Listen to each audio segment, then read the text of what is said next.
Bismillahirrahmanirrahim. Mesdames et messieurs, bonjour à tous. Je suis Houka Saïda, étudiante en 4e année à l'université Abbas El-Ghrour Khenchela, encadrée par le professeur Abdelkader Jelloul. Je me présente mon travail intitulé Caractérisation des films minces SNO2 dopés de fluor par spray pyrolyse.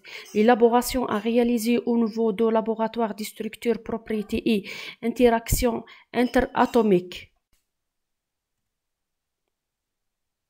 Le plan de travail comprend 4 partitions qui sont organisées comme suit. Je commence par une introduction, et méthode et caractérisation, résultats et discussion. Enfin, je termine par une conclusion. Au départ, je commence par une simple introduction.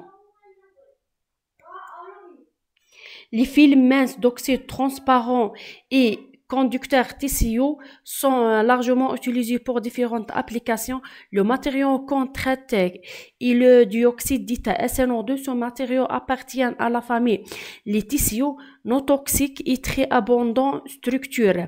Les plus couramment utilisés pour produire des couches minces, transparentes et conductrices. Ces couches présentent une bonne adhérence et sont d'une grande stabilité mécanique. Le dioxyde d'Ita a toujours été un sujet d'étude. Sa grande transmission dans le domaine visible de sa bonne conductance électrique et semi-conducteur de type N avec une gap optique 3,8 électronvolts. Plusieurs techniques sont utilisées pour obtenir du film mince, sont en général classées en 2 groupes méthodes physique et méthode chimique. Les méthodes physiques comme pulvérisation cathodique et les méthodes chimiques comme sol, gel et spray. Dans cette étude, nous allons utiliser une simple méthode spray pyrolyse. Cette technique présente plusieurs avantages tels que la possibilité d'utiliser des précurseurs de grande pureté, la facilité de dépôt sur les substrats de grande surface et de forme complexe, et ce à des températures basses et avec faible coût de fabrication. Actuellement, la tendance est à l'étude de sa forme dopée par le fluor afin d'améliorer ses performances. L'objectif de ce travail est l'élaborer des couches minces à base de SNO2 dopées au fluor et d'autre part étudier l'influence de dopage sur les propriétés structurales et optiques.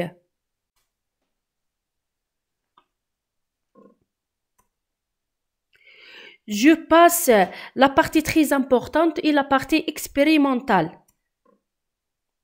Le chlorure d'état essentiel de déhydraté a été utilisé comme source d'état. Pour le dopage, on utilise l'acide chlorhydrique.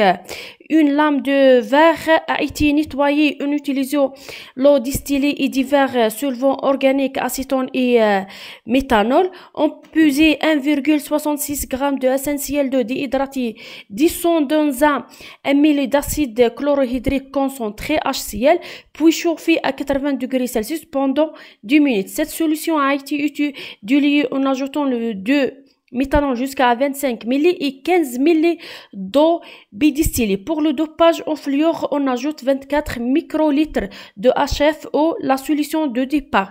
La solution obtenue a été agitée magnétiquement pendant 1 heure. Le temps de dépôt était 40 minutes. Le début de pulvérisation a été maintenant à 25 ml par heure. La distance normalisée entre la buse de pulvérisation et le substrat est de 24 cm. Le substrat a été placé sur une plaque chauffante de température de 420 degrés Celsius.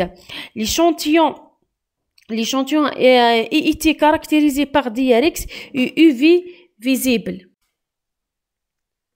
La partie les résultats et discussion. Au début, les résultats structurels. Les résultats Les résultats d'analyse par DRX du film mince d'oxyde d'état au fluor déposés par la technique spray pyrolyse sur les substrats de verre est présent sur la figure 1 et montre que la film SNO2 est polycristallin avec une structure tétragonale de type rutile. Ainsi que on observe l'existence de ces pics. Parmi les plans cristallins existants, le plan de 0,0 a fourni le pic le plus fort. La taille moyenne des gras donné le tableau 1.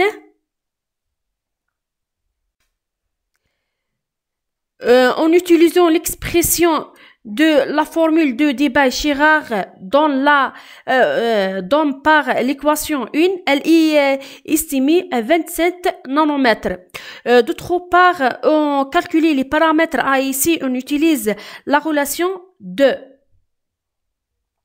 Pour les propriétés optiques, la figure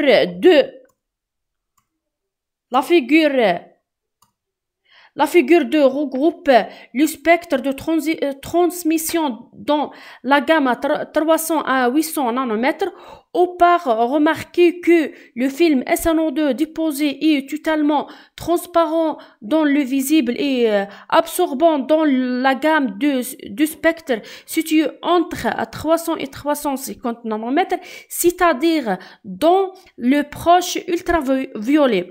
On constate aussi que l'allure, la transmittance pour tout l'échantillon est la même dans la gamme de longueur d'onde de 350 à 800 nanomètres. La valeur de transmittance dans l'échantillon est comprise entre 85% et 87%. Enfin, je termine par une conclusion.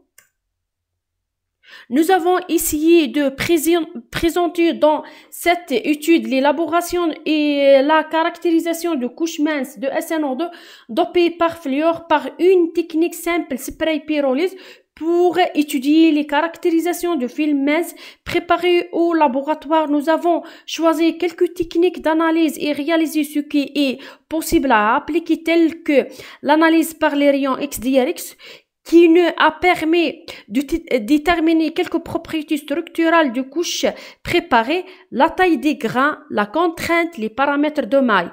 Au cours de notre travail, on explique l'effet de UV visible pour obtenir le maximum des propriétés optiques de couches minces, d'analyse optique de m'échantillon. À nous est dit de confirmer que les couches de SNO2 ont une transmittance très élevée, environ à 85%. Merci pour votre attention.